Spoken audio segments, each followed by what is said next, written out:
Kadang, lingkar pertemanan yang makin sunyi justru membuka satu kenyataan yang tak banyak orang berani akui. Mungkin hati kita sedang berubah.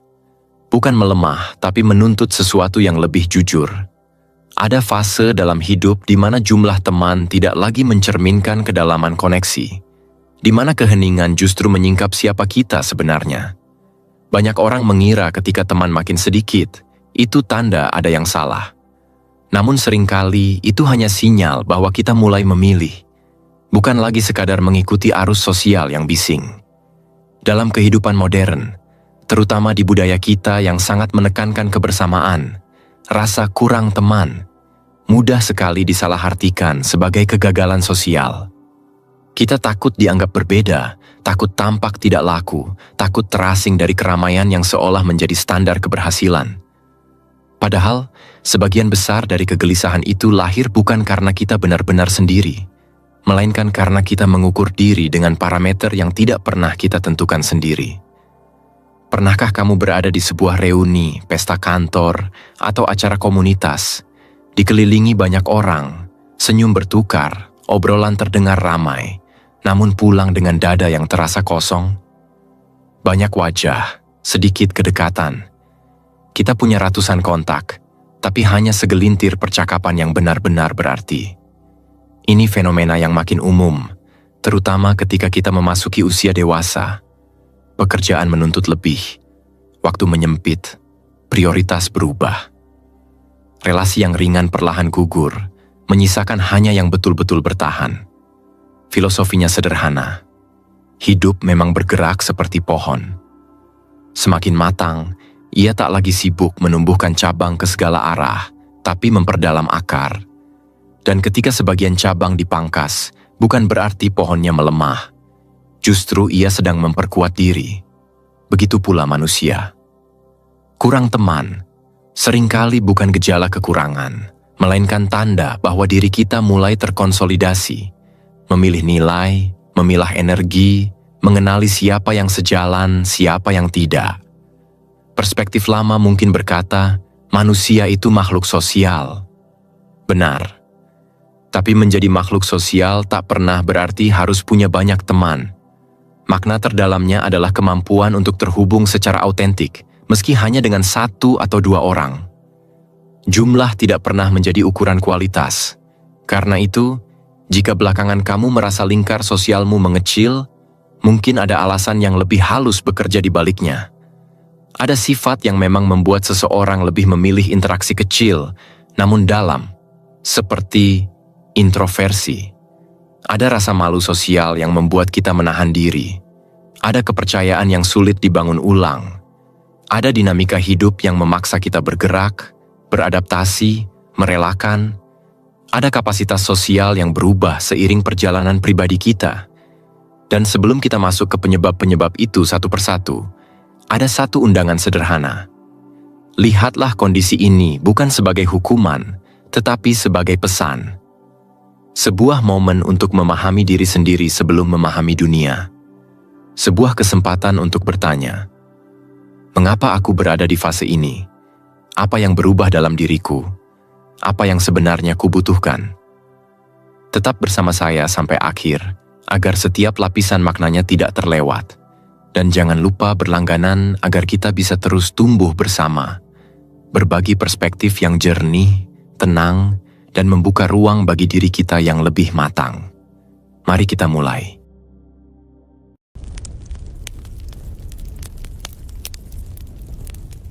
Poin 1. Rasa malu atau sifat introvert. Kadang ada satu momen sunyi yang muncul tiba-tiba, entah saat kamu duduk di ruangan penuh orang, atau ketika mendadak diajak ngobrol, dan di dalam dada ada suara kecil yang berbisik, "Aku sebenarnya ingin dekat, tapi kenapa tubuhku diam?" Disinilah banyak orang mulai salah paham, seolah diam adalah ketidakinginan membangun hubungan. Padahal, seringkali diam justru tanda kamu sedang mengukur, memeriksa, memastikan apakah kamu aman. Dan itu sama sekali bukan kelemahan. Kalau kita perhatikan pola-pola kecil dalam kehidupan sehari-hari, sifat pendiam sering disalahartikan sebagai kurang pergaulan. Biasanya kalau kita masuk ke lingkungan baru, ekspresi wajah yang tenang dianggap tanda cuek. Padahal kepala kita justru sedang penuh analisis, membaca suasana, meraba ritme percakapan, mencari celah aman untuk masuk. Psikologi modern pun membedakan tegas antara introversi dan rasa malu. Introversi adalah cara otak menghemat energi sosial, sementara rasa malu adalah rasa cemas akan penilaian orang lain. Dua hal yang berbeda, tapi sering dicampur. Yang membuat masalah semakin rumit adalah budaya sosial yang cenderung memuja keriuhan. Banyak orang diajarkan sejak kecil bahwa aktif itu baik dan diam itu aneh. Kenyataannya, dalam beberapa penelitian tentang shyness dan impression management, muncul temuan menarik. Orang pendiam sering diberi label negatif bukan karena sikapnya, tapi karena orang lain kurang sabar membaca sinyal nonverbal yang lebih halus. Jadi, tanpa disadari, lingkungan membuatmu merasa ada yang kurang dari dirimu. Padahal kamu hanya bekerja dengan mekanisme internal yang berbeda. Pernah nggak saat meeting, kamu sebenarnya punya ide yang matang, tapi mulutmu terasa berat membuka kalimat pertama? Sementara orang lain sudah lebih dulu bersuara, gagasanmu keburu tenggelam. Lalu kamu pulang dan memutar ulang kejadian itu di kepala. Harusnya tadi aku ngomong. Situasi seperti ini sering terjadi, dan diam-diam membuat orang berpikir mereka tidak cocok berteman, padahal masalahnya hanya kecepatan proses mental yang tidak sinkron dengan situasi sosial.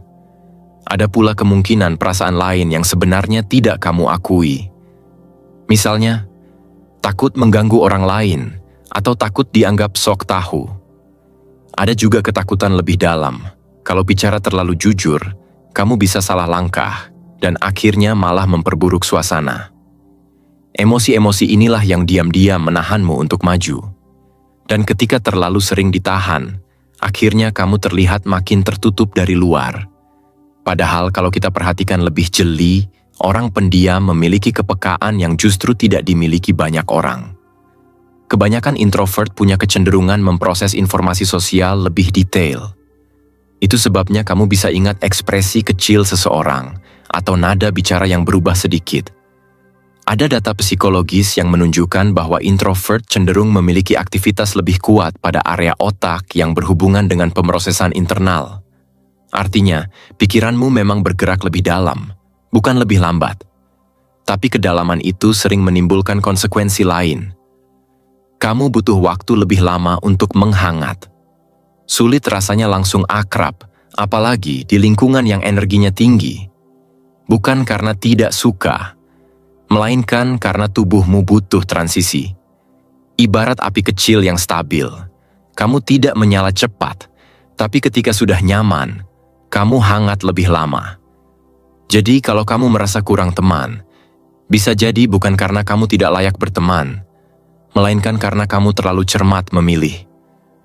Dan sebelum kita menilai diri terlalu keras, ada satu pertanyaan lembut yang layak kamu renungkan. Apakah aku benar-benar pendiam? Atau aku hanya belum bertemu ruang yang membuatku aman untuk berbicara? Dari sini, muncul pertanyaan baru yang lebih dalam.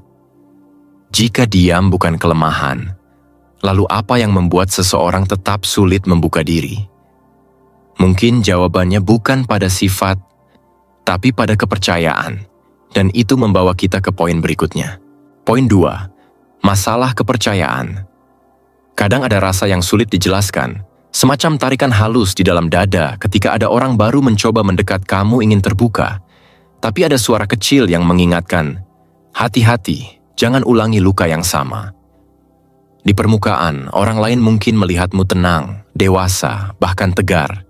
Tapi jauh di dalam, ada kehati-hatian mendalam yang sebenarnya lahir dari pengalaman panjang. Disinilah sering muncul salah paham. Seolah kamu tak ingin berteman, padahal kamu hanya takut percaya lagi. Kalau kita melihat lebih dalam, ketidakpercayaan bukan sekadar sikap dingin atau cuek. Banyak dari kita punya sejarah yang membuat kewaspadaan terasa wajar. Ada yang pernah dikhianati sahabat sendiri, ada yang pernah jadi bahan julid di belakang tanpa tahu salahnya apa. Ada yang pernah membuka diri terlalu lebar dan malah jadi bahan cerita kelompok lain. Data riset soal attachment style menunjukkan bahwa seseorang yang pernah mengalami hubungan tidak aman cenderung punya tingkat kepercayaan interpersonal lebih rendah. Dan itu bukan karakter buruk, itu mekanisme bertahan hidup. Namun, yang jarang disadari adalah bagaimana kewaspadaan itu perlahan berubah bentuk. Mula-mula kamu hanya ingin melindungi diri. Lalu kamu mulai menolak ajakan-ajakan kecil. Lama-lama, kamu membatasi diri bahkan pada orang yang sebenarnya tidak punya niat buruk. Dari luar, ini terlihat seperti kamu mandiri, tapi sebenarnya kamu mulai membangun jarak, sedikit demi sedikit, sampai akhirnya kamu hidup dalam lingkar sosial yang makin sempit tanpa kamu sadari. Coba ingat, pernah nggak kamu ada dalam situasi seperti ini? Teman mengajak nongkrong, kamu sebenarnya ingin ikut, tapi ingatan lama muncul, diledek, dicuekin, atau diposisikan sebagai orang yang enggak penting. Akhirnya kamu bilang, lain kali ya. Padahal hati kecilmu ingin dipahami. Ada juga contoh sederhana. Di tempat kerja atau kampus, kamu berhati-hati kalau ada yang tiba-tiba terlalu baik. Pikiranmu langsung mengulang pola lama. Jangan-jangan ada maksud lain? Padahal belum tentu. Tetapi trauma masa lalu membuatmu lebih dulu menutup pintu daripada repot memperbaiki kaca jendela yang baru saja diganti. Pertanyaannya, apakah kamu benar-benar tidak percaya orang lain? Atau kamu tidak lagi percaya diri sendiri untuk memilih orang yang tepat? Banyak kasus trust issue justru berasal dari keraguan pada penilaian diri. Setelah satu pengkhianatan besar, kamu mulai menganggap, aku mudah dibodohi. Lalu kamu memakai tameng berlapis. Tentu ada sisi positifnya. Kamu jadi lebih selektif, lebih bijak menilai karakter, dan tidak mudah tertarik pada relasi semu. Tapi ada juga sisi gelapnya. Kamu menutup kemungkinan relasi sehat yang sebenarnya bisa tumbuh pelan-pelan. Bayangkan rumah dengan gembok berlapis aman? Ya. Namun, siapa yang mau masuk kalau setiap pintu harus dibuka dengan kode berbeda? Orang baik pun bisa merasa tidak diinginkan.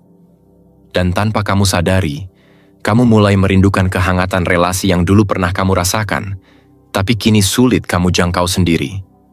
Stoikisme mengingatkan bahwa kita tidak pernah punya kendali penuh atas hati orang lain, hanya atas respon kita sendiri.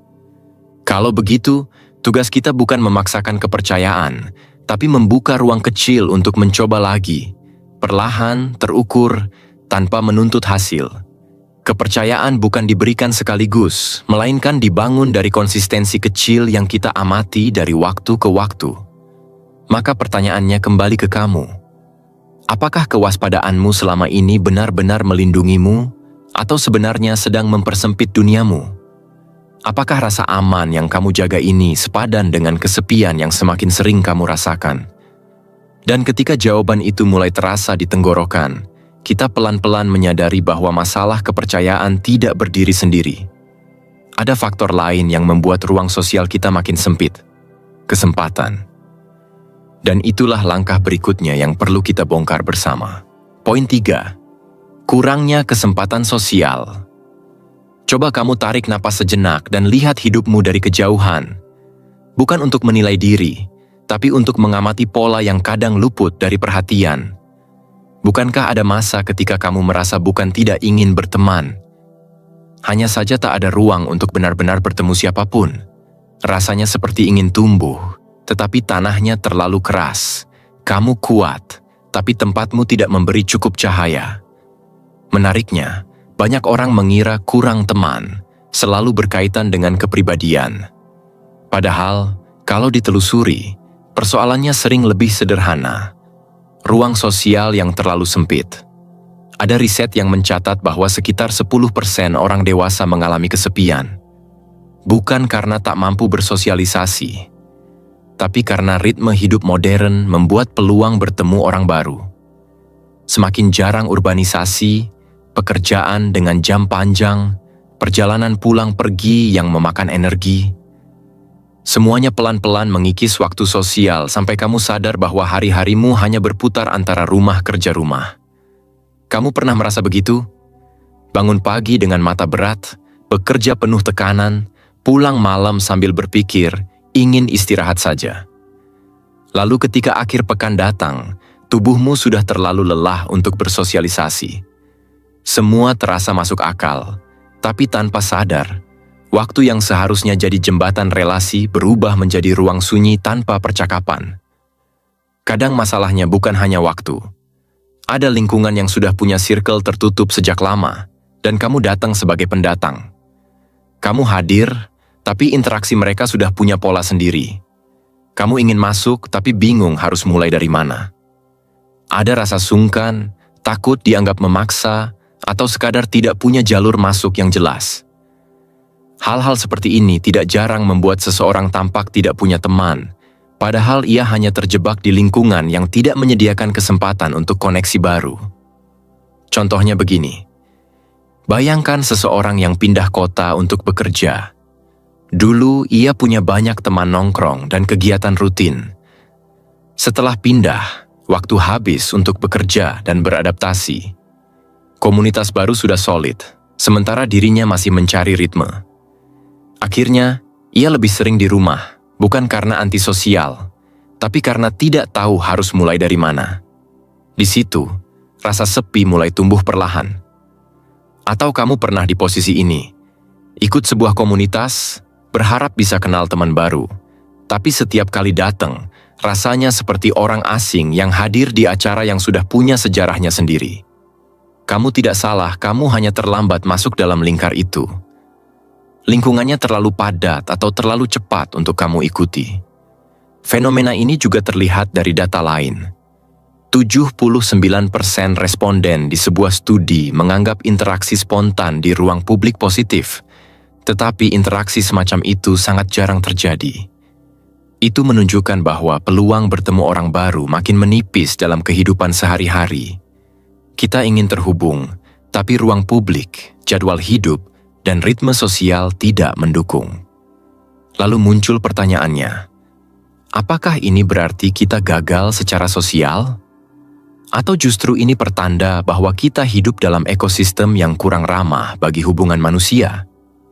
Jika kita mengikuti prinsip stoikisme, kita akan melihat bahwa lingkungan adalah sesuatu yang berada di luar kendali.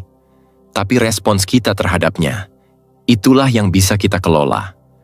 Mungkin yang dibutuhkan bukan memaksa diri menjadi lebih sosial, melainkan mencari tanah sosial yang lebih subur, ruang yang lebih memberi kesempatan, atau setidaknya menciptakan ruang kecil di mana relasi bisa tumbuh pelan-pelan.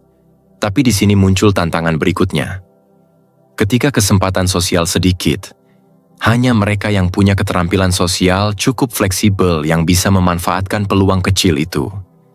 Dan bagi banyak orang, justru keterampilan itulah yang masih rapuh. Itu sebabnya, setelah berbicara soal ruang dan kesempatan, kita perlu masuk ke alasan berikutnya. Bagaimana kemampuan sosial mempengaruhi cara kita memanfaatkan setiap peluang yang muncul. Poin keempat, kurangnya keterampilan sosial. Ada satu momen sunyi yang jarang kita akui. Sebelum seseorang menyimpulkan, "Aku memang susah punya teman," biasanya ada pertanyaan kecil yang menggantung. Apakah aku benar-benar buruk dalam bersosialisasi? Atau aku hanya belum pernah diajari caranya? Di sini, kamu mungkin merasakan tarikan lembut di dalam dada, semacam pengakuan jujur yang tidak pernah kamu ucapkan keras-keras. Bukan karena kamu tidak mau berteman, tapi karena setiap interaksi terasa seperti melangkah ke ruang yang lantainya belum kamu hafal. Jika kita telaah pelan-pelan, banyak orang sebenarnya tidak antisosial. Mereka hanya tidak memiliki alat sosial yang memadai.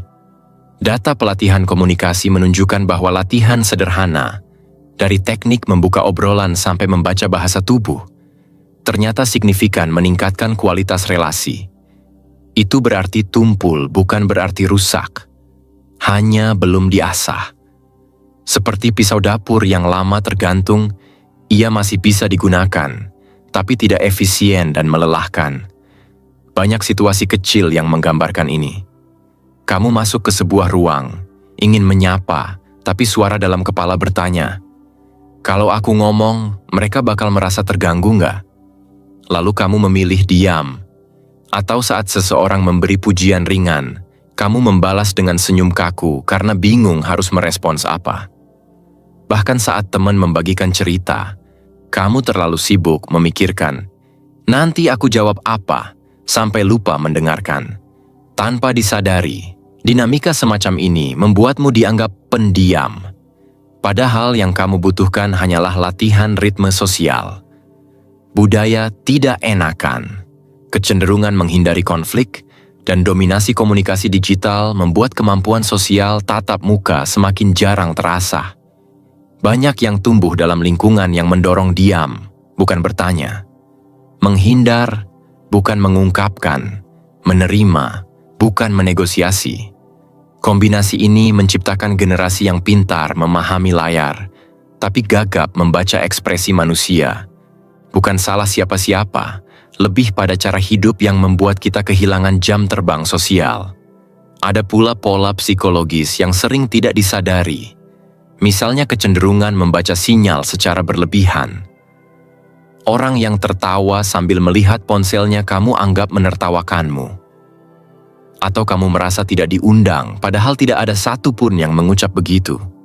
Bias internal seperti ini, bila tidak dilatih, dapat membentuk jarak antara dirimu dan orang lain. Jarak yang sebenarnya tidak perlu. Coba bayangkan seorang pria yang merasa canggung setiap kali rekan-rekannya mengobrol setelah jam kerja. Ia tidak bergabung bukan karena tidak suka, tetapi karena tidak tahu harus memulai dari mana. Suatu hari, ia mencoba langkah kecil, satu kalimat ringan saat berpapasan di pantry. Ternyata responsnya hangat. Dari percakapan sederhana itu, undangan makan siang pun datang beberapa minggu kemudian. Satu langkah kecil membuka pintu yang selama ini terasa berat. Refleksimu mungkin berkata, tapi aku memang gak berbakat ngobrol. Namun realistisnya, orang yang tampak natural itu pun dulu pernah gagal berkali-kali. Mereka hanya lebih sering mencoba, lebih sering salah, dan lebih sering bangkit. Otot sosial menguat karena digunakan, bukan karena diwariskan. Pertanyaannya, apakah selama ini kamu benar-benar tidak bisa, atau kamu tidak pernah diberi ruang aman untuk berlatih? Mungkin kamu terlalu lama fokus bertahan hidup, mengejar pekerjaan, kewajiban, atau tekanan, hingga kemampuan membangun relasi perlahan tertinggal. Bahkan stoikisme pun mengingatkan, kita tidak dapat mengendalikan bagaimana orang lain menilai kita, tapi kita bisa mengendalikan bagaimana kita hadir. Sekarang bayangkan ini sebagai tarian. Dua orang tidak bisa bergerak selaras jika salah satu takut melangkah. Kadang yang dibutuhkan hanya satu langkah kecil, sebuah senyum, sebuah pertanyaan ringan, atau keberanian untuk tetap tinggal 3 menit lebih lama dalam percakapan. Dari sana ritme muncul, harmoni mengikuti, dan hubungan tumbuh pelan-pelan. Dan disinilah jembatannya. Ketika seseorang kurang memiliki keterampilan sosial, perubahan keadaan hidup, pindah kota, ganti pekerjaan, bertambah usia, akan terasa 2 kali lebih berat. Sebab lingkungan berubah, sementara alat yang kamu punya belum ikut menyesuaikan. Itu sebabnya setelah memahami alatnya, kita perlu melihat bagaimana perubahan hidup bisa memengaruhi lingkar pertemanan kita. Poin kelima, perubahan keadaan hidup. Ada masa ketika kamu duduk sendirian di kamar, lalu tiba-tiba muncul satu kesadaran yang pahit tapi jujur. Kenapa lingkar temanku sekarang terasa lebih kecil dari dulu? Pertanyaan itu tidak muncul karena kamu gagal bersosialisasi, atau karena orang-orang tiba-tiba berubah arah. Kadang jawabannya jauh lebih sunyi daripada itu. Hidupmu sendiri yang bergeser. Dan ketika hidup bergerak, tidak semua orang sanggup berjalan di jalur yang sama. Coba kamu perhatikan ritme hidupmu sekarang. Dulu mungkin kamu punya ruang yang longgar. Waktu nongkrong, waktu telepon panjang, waktu untuk hal-hal spontan. Namun ketika karier makin menuntut atau tanggung jawab keluarga bertambah, ruang sosial itu mengecil secara perlahan. Data tentang relasi menunjukkan bahwa setelah usia 25, lingkar pertemanan manusia memang mulai merosot secara alami. Bukan karena kita semakin tertutup, tapi karena waktu menjadi sumber daya paling langka. Ketika jam kerja panjang, commuting melelahkan, atau ritme kehidupan makin padat, hubungan yang tidak dipelihara akan memudar sendiri. Seolah-olah dunia sedang memberitahu, pilih siapa yang benar-benar penting. Ada pula perubahan status yang diam-diam menciptakan jarak. Contohnya sederhana, seorang teman lama tiba-tiba menikah dan punya anak. Malam-malam bebas yang dulu penuh tawa kini digantikan jadwal tidur balita. Kamu ingin mengajak bertemu, tapi jawabannya sering, "Nanti ya, kalau sempat." Lama-lama, obrolan kalian hanya bertahan lewat chat singkat, atau kamu sendiri yang pindah kota demi pekerjaan. Jarak beberapa jam perjalanan membuat pertemuan spontan tidak lagi mungkin. Tanpa niat meninggalkan siapapun, kamu menyadari bahwa hubungan yang dulu erat mulai meregang. Di sisi lain, ada tekanan finansial dan tuntutan karier. Banyak orang dewasa merasakan bahwa pekerjaan bukan lagi sekadar tempat mencari uang, tapi pusat dari sebagian besar energi mental mereka. Dengan ritme seperti itu, wajar bila energi sosial menipis.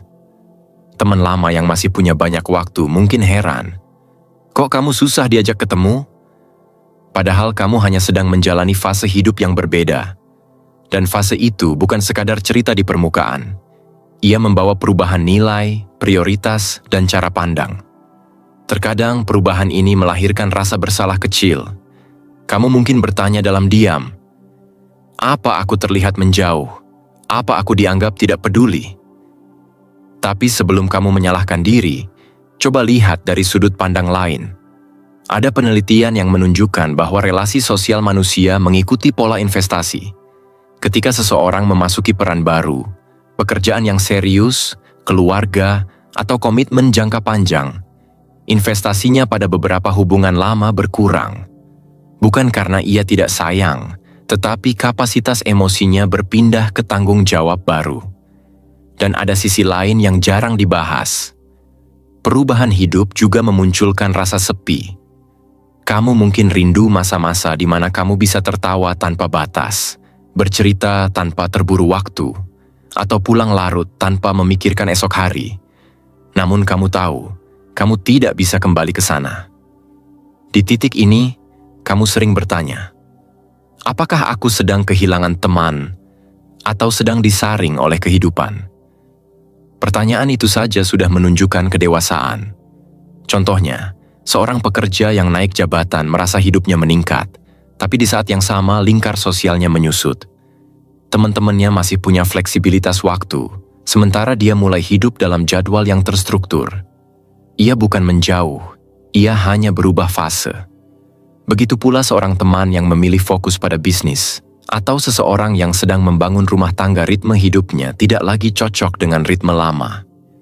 Stoikisme mengingatkan bahwa perubahan adalah bagian dari alam. Kita tidak bisa memaksa batu untuk tetap berada di arus yang sama ketika sungai telah bergeser. Yang bisa kita lakukan hanya menerima aliran itu, menjaga beberapa batu besar yang penting, dan melepaskan ranting kecil yang memang harus pergi. Dan disinilah kita memasuki pertanyaan berikutnya. Setelah hidup berubah, apakah prioritas di dalam diri kita ikut bergerak? Sebab kadang bukan hanya dunia luar yang berubah. Kamu sendiri pun tumbuh menjadi seseorang yang berbeda. Poin ke-6, pergeseran prioritas atau pertumbuhan pribadi. Pernah nggak kamu duduk sendirian, malam sudah tenang, lampu kamar redup, lalu tiba-tiba muncul pikiran yang pelan tapi menusuk. Kenapa ya makin dewasa lingkar teman kok makin kecil? Apa aku yang berubah? Atau dunia di sekelilingku yang bergeser? Pertanyaan seperti itu biasanya muncul bukan karena kita kehilangan banyak orang secara dramatis, tapi karena perlahan kita merasakan sesuatu dalam diri yang tumbuh. Sementara beberapa orang di sekitar kita tetap berada di titik yang sama. Kalau kamu perhatikan baik-baik, perubahan dalam diri sering dimulai dari hal sederhana. Kamu mulai lebih menghargai waktu, tenang, produktivitas, kesehatan mental. Prioritas yang dulu mudah berubah setiap ajakan, kini mulai kamu tata dengan hati-hati.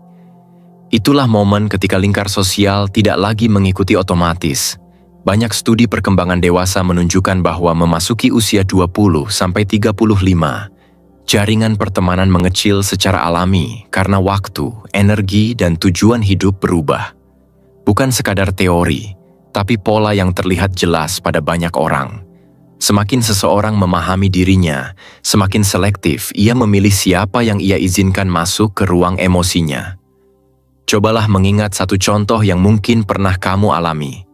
Dulu kamu bisa nongkrong sampai larut, tertawa tentang apapun, dan semua terasa relevan. Tapi suatu hari, kamu mulai mengejar visi tertentu, entah karier, kesehatan, spiritualitas, atau ketenangan batin.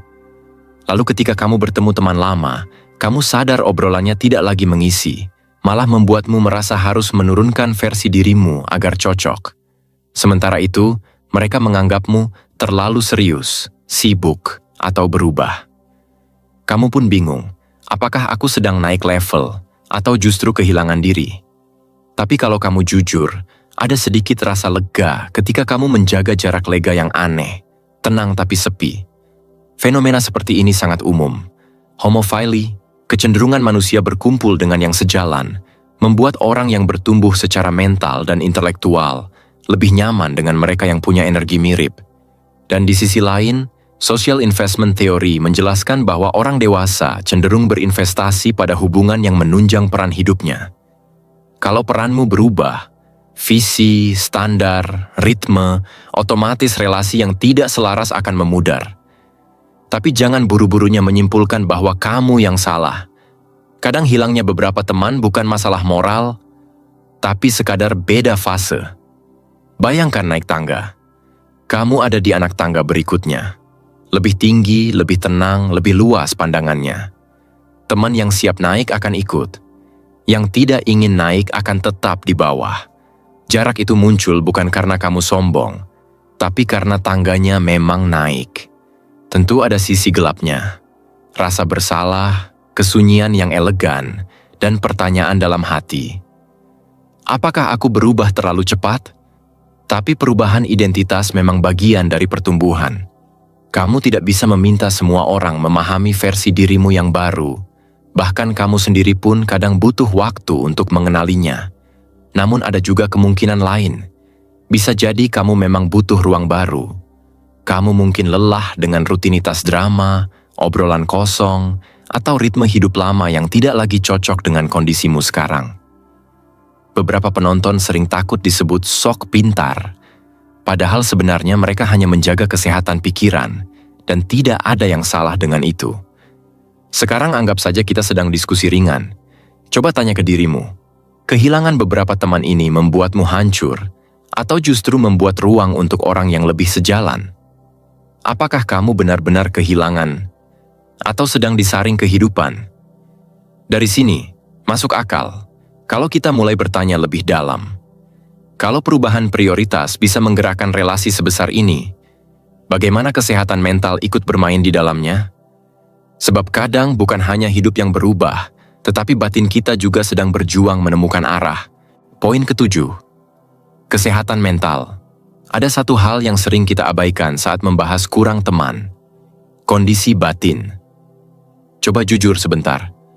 Pernah nggak kamu merasa ingin dekat dengan orang, tapi tubuh dan pikiranmu seperti menolak? Seolah ada tembok pelan tapi tebal yang muncul di antara kamu dan dunia luar. Padahal kamu tahu, jauh di dalam, kamu butuh koneksi. Tapi jiwa yang lelah punya cara sendiri untuk menutup pintu.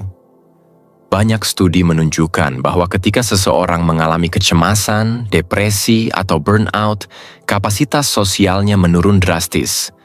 Beberapa data bahkan mencatat peningkatan signifikan kasus gangguan emosional dalam beberapa tahun terakhir, naik dari sekitar 6% menjadi hampir 10%. Dan angka itu hanya menggambarkan yang terlapor, belum termasuk mereka yang memilih diam karena takut dianggap lemah. Jadi sebenarnya, kondisi batin punya peran besar dalam kenapa seseorang tampak menghilang atau menjauh dari lingkar sosialnya. Coba kamu bayangkan skenario ini.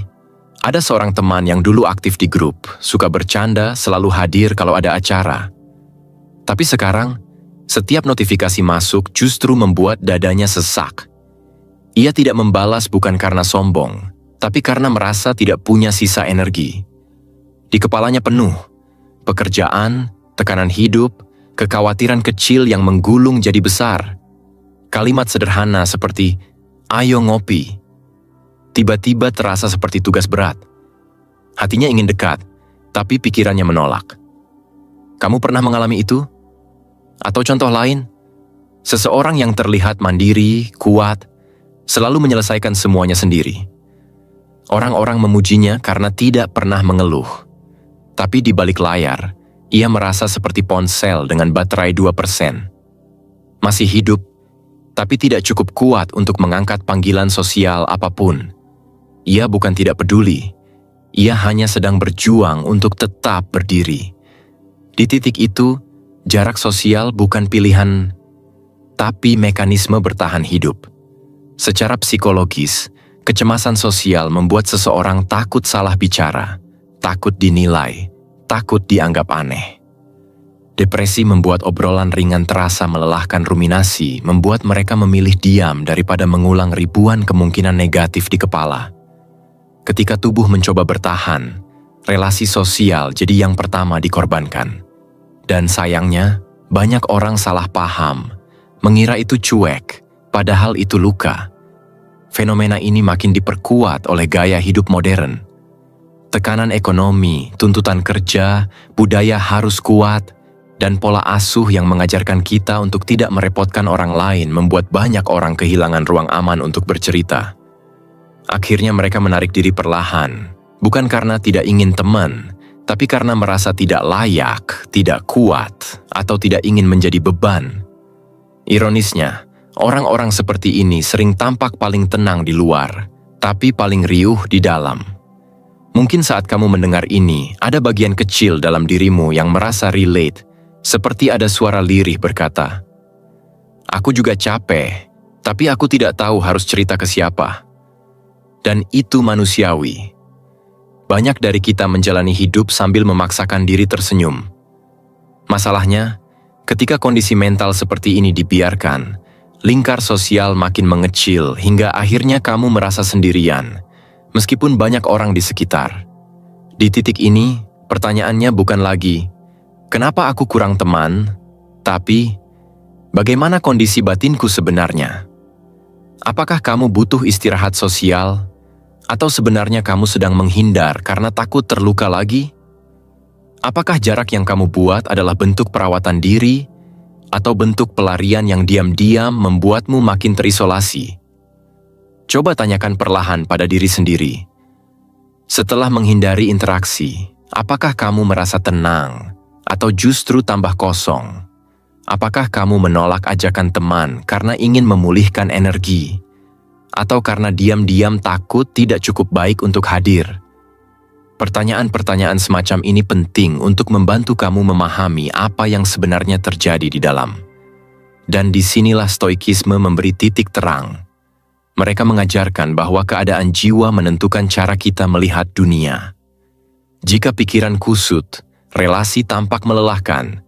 Jika hati jernih, pertemanan mengalir lebih mudah. Jadi wajar kalau fase mental yang berat membuatmu tampak kurang teman. Itu bukan kegagalan, tapi sinyal bahwa jiwa perlu dirawat. Bukankah ponsel yang low bat butuh di-charge dulu sebelum dipakai? Dari sini, wajar kalau kamu mulai bertanya, kalau kondisi mental berpengaruh sebesar ini, bagaimana gaya hidup modern dengan ritmenya yang cepat dan individual memperkuat atau memperparah keadaan ini? Dan itu membawa kita ke poin berikutnya. Poin ke-8, pilihan gaya hidup. Coba kita tarik napas sebentar dan perhatikan hal yang sering luput kita sadari. Bahwa cara kita menjalani hari, ritme kerja, waktu istirahat, pola aktivitas, bahkan hobi yang kita pilih, secara langsung membentuk siapa saja yang bisa bertahan di sekitar kita. Kamu mungkin tidak menyadarinya, tapi pilihan hidupmu adalah filter sosial yang bekerja dalam diam. Bukan untuk menghakimi, tapi untuk memahami. Apakah kurang teman itu benar-benar pertanda buruk atau hanya konsekuensi alami dari cara hidup yang kamu jalani? Perhatikan ritme harianmu sendiri. Misalnya, kamu bangun pagi, bekerja sepanjang hari, pulang sore atau malam, lalu menyisakan sisa energi hanya untuk mandi dan rebahan. Besoknya diulang lagi. Gaya hidup seperti ini tentu membentuk pola. Ruang sosial makin tipis, peluang untuk bertemu orang baru menyempit, bahkan menjaga hubungan lama jadi terasa berat. Bukan karena kamu tidak peduli, tapi memang waktunya tidak lagi tersedia. Studi-studi tentang perilaku sosial menunjukkan bahwa ketika jam kerja meningkat dan aktivitas sosial menurun, hubungan interpersonal ikut melemah. Sederhana saja. Hubungan butuh waktu dan gaya hidup yang padat memakan waktu itu habis-habisan. Bayangkan seseorang yang dari luar tampak produktif, fokus, disiplin, mereka bangga dengan rutinitasnya, tapi ketika malam tiba, ada sunyi kecil yang muncul. Rasa seperti, kok sepi ya? Padahal sepanjang hari mereka dikelilingi aktivitas. Bisa jadi kamu pernah merasa begitu. Ada banyak orang merasakan pola serupa. Hidup yang efektif secara karier, tapi kurang bernapas secara sosial. Dan itu bukan salah siapa-siapa. Itu hanya konsekuensi dari ritme yang kita pilih. Coba kamu lihat contoh yang sering terjadi. Seseorang rutin menolak ajakan kumpul dengan alasan sibuk. Di awal, teman-teman memaklumi. Namun ketika penolakan terus berulang, lingkungan akan mengambil kesimpulan. Oh, dia memang fokus ke dunianya sendiri. Tanpa disadari, undangan makin jarang datang. Bukan karena mereka tidak suka kamu, tapi karena mereka membaca sinyal yang kamu kirim. Kamu mungkin tidak bermaksud begitu, tapi sinyal itu tetap diterima. Dan akhirnya kamu bertanya, kenapa circleku makin kecil? Padahal jawabannya mungkin sederhana. Hidupmu makin padat, dan orang hanya menyesuaikan. Ada juga mereka yang nyaman hidup minimalis, lebih suka waktu sendiri, lebih suka kegiatan yang introspektif, lebih nyaman menghabiskan waktu di kamar atau studio kerja. Ini bukan hal buruk, namun minimalisme tanpa ruang sosial bisa berubah menjadi isolasi tanpa terasa. Kamu mungkin bilang, aku enjoy kok hidup sendiri. Tapi saat malam lebih sunyi dari biasanya, ada bagian kecil dalam dirimu yang bertanya, apakah aku benar-benar nyaman atau hanya terbiasa sendiri? Pertanyaan ini tidak perlu dijawab terburu-buru, cukup dirasakan dulu. Dan menariknya, dalam pandangan stoikisme, ketenangan tidak pernah dimaksudkan untuk memisahkanmu dari manusia lain. Para stoik justru menegaskan bahwa manusia adalah makhluk sosial. Ketenangan perlu ruang, benar. Tetapi kebijaksanaan lahir dari interaksi, dialog, diskusi, kehadiran orang-orang yang bisa membuatmu melihat dunia dari sudut yang lebih luas. Jadi, gaya hidup yang hening dan teratur boleh saja, asalkan tidak menutup pintu bagi manusia lain. Lalu apa yang bisa kamu lakukan? Kamu tidak harus tiba-tiba aktif kemana-mana. Mulailah dengan langkah kecil. 1 pertemuan ringan 2 minggu sekali. 1 pesan ke teman lama. 1 komunitas kecil yang ritmenya sesuai gaya hidupmu. Yang penting bukan seberapa banyak, tapi seberapa jujur kamu membuka kembali ruang itu. Dan di sini kita mulai melihat pola besar. Gaya hidup menentukan ritme, tetapi minat menentukan arah. Kadang bukan kita tidak punya teman, kita hanya sudah punya minat yang berbeda dari mereka. Karena itu, langkah berikutnya adalah memahami bagaimana perbedaan minat juga bisa merapikan, membentuk, atau bahkan menyusutkan circle sosial kita. Mari kita masuk ke sana. Poin ke-9. Perbedaan minat. Ada satu momen yang sering muncul diam-diam dalam hidup. Biasanya ketika kamu duduk sendiri setelah pulang kerja atau setelah menutup laptop. Ada rasa hening yang pelan, lalu muncul pertanyaan sederhana namun dalam. Kenapa ya sekarang aku merasa nggak nyambung lagi sama beberapa teman lama? Bukan karena ada masalah, bukan juga karena ada konflik. Rasanya lebih seperti rute yang dulu sejajar, sekarang mulai berbelok perlahan. Kamu sendiri mungkin heran, kapan mulai berubah? Tapi kalau dicermati, jawabannya sering berumur lebih lama dari yang kamu kira. Biasanya, perubahan itu dimulai dari minat yang bergeser. Bukan yang dramatis, bukan dari gamer jadi pendaki gunung semalam, tapi yang halus. Kamu lebih tertarik membaca buku, sementara temanmu masih suka begadang untuk game. Kamu mulai olahraga pagi, sementara lingkar lamamu senangnya keluar malam. Dari luar tampak sepele, tapi secara psikologis, perbedaan minat adalah salah satu faktor paling kuat dalam membentuk atau memecah lingkar sosial. Riset sosial menyebutkan bahwa manusia cenderung membentuk persahabatan berdasarkan kesamaan arah, bukan sekadar kedekatan masa lalu. Dan itu masuk akal. Waktu, energi, dan perhatian kita mengikuti apa yang membuat kita hidup. Coba bayangkan situasi yang mungkin pernah kamu alami. Kamu ikut reuni kecil. Semua orang tertawa membahas topik lama atau hal-hal viral. Kamu ikut tersenyum, tapi beberapa kali kamu merasa kosong. Karena obrolan yang kamu cari sekarang lebih soal makna, ketenangan, atau mungkin hal-hal praktis tentang pekerjaan dan hidup. Kamu tidak menganggap mereka salah, tapi kamu mulai bertanya dalam hati, apakah aku yang berubah, atau memang arah hidup kita sudah tidak sama lagi? Kondisi ini umum. Bahkan riset perkembangan dewasa menunjukkan bahwa memasuki usia dewasa muda, minat cenderung semakin spesifik. Dan saat minat mengerucut, circle pun ikut mengerucut. Bukan tanda kamu gagal bersosialisasi, tapi tanda bahwa orbit hidupmu mulai punya arah sendiri. Ketika orbit berubah, pertemuan pun berkurang. Bukan bermusuhan, hanya jarak yang muncul karena waktu dan gaya hidup tidak lagi sinkron. Kadang, kamu mungkin merasa bersalah, seolah-olah meninggalkan teman lama hanya karena beda minat itu kejam.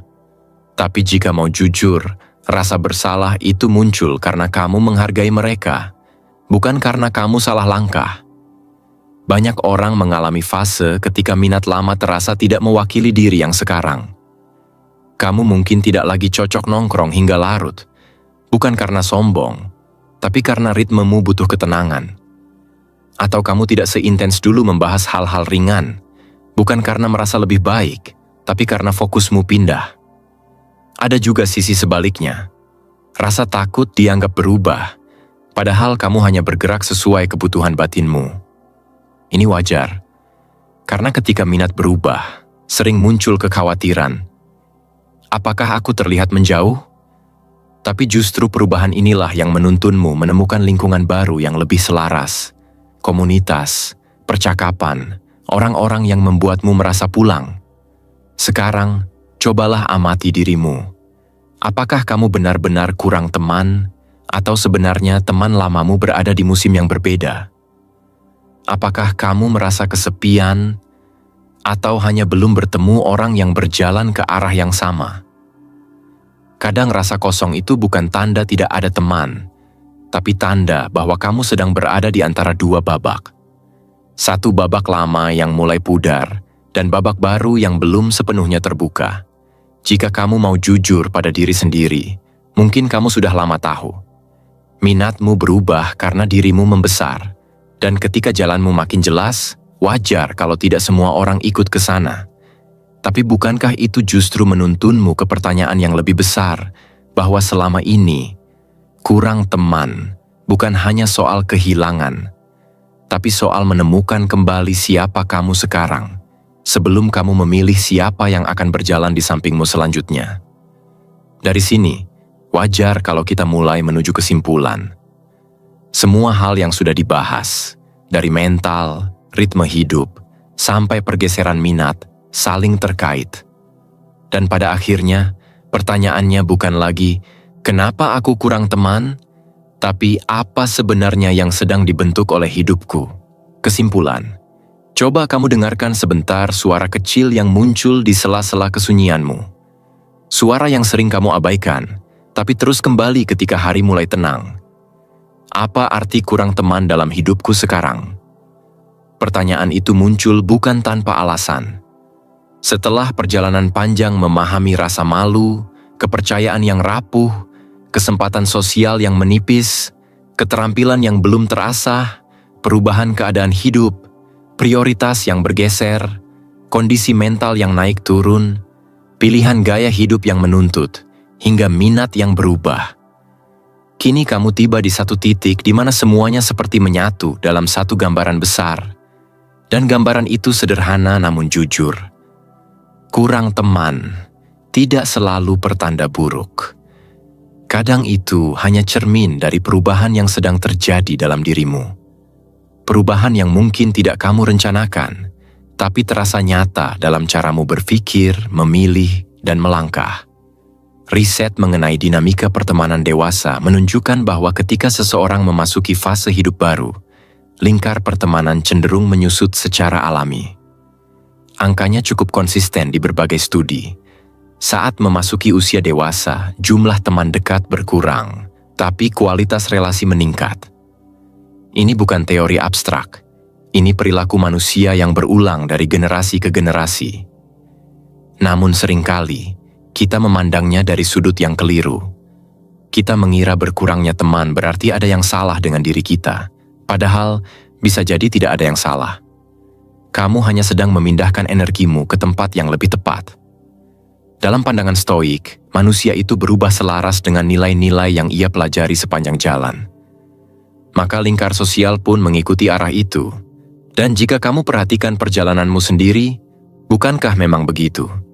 Situasi, waktu, tujuan, bahkan cara kamu memaknai hidup, semua berubah. Dan tentu, orang-orang yang mengiringi perjalananmu ikut berubah jumlahnya. Di sisi lain, ada juga kemungkinan sebaliknya. Kamu sedang mengalami kesepian yang perlu kamu hadapi dengan jujur. Tidak ada salahnya mengakui bahwa kamu butuh teman.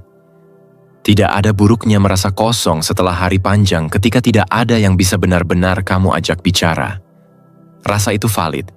Banyak orang merasakannya, terutama ketika tuntutan hidup makin tinggi dan ruang sosial makin mengecil. Sebagian data bahkan menunjukkan peningkatan signifikan masalah kesepian dalam 1 dekade terakhir, terutama pada mereka yang hidup dalam pola kerja cepat dan padat. Jadi kalau kamu merasa sendirian, bukan berarti kamu gagal. Bisa jadi kamu hanya berada dalam fase transisi menuju keseimbangan baru. Sekarang coba lihat dirimu dengan lebih lembut. Mungkin lingkar sosialmu menyusut karena kamu memilih nilai yang berbeda. Mungkin karena kamu mencari makna yang lebih dalam. Atau mungkin karena kamu sedang bertumbuh, dan pertumbuhan memang sunyi. Kamu bukan kehilangan dunia. Kamu sedang membangun dunia baru. Dunia yang mungkin belum ramai, tapi perlahan mulai terisi oleh orang-orang yang benar-benar sejalan. Di titik ini, pertanyaannya berubah. Bukan lagi kenapa aku kurang teman, tetapi apa yang sedang dibentuk oleh hidupku sekarang? Apakah kamu sedang disiapkan untuk hubungan yang lebih selaras? Apakah ruang kosong ini sebenarnya ruang bersih yang menunggu orang-orang yang tepat? Atau justru ini sinyal bahwa kamu perlu melangkah sedikit keluar, mencari lingkungan baru, membuka obrolan baru? Tidak ada jawaban tunggal, dan itu yang membuatnya manusiawi. Namun satu hal pasti, nilai dirimu tidak pernah ditentukan oleh jumlah teman yang mengelilingi, melainkan oleh keberanianmu melihat ke dalam, memahami arah hidupmu, dan memilih relasi yang sejalan dengan perjalanan itu. Jadi, jika sekarang lingkar sosialmu mengecil, tanyakan perlahan pada dirimu, apakah ini kehilangan? Atau sebenarnya ini awal dari versi dirimu yang lebih jujur, lebih kuat, dan lebih selaras?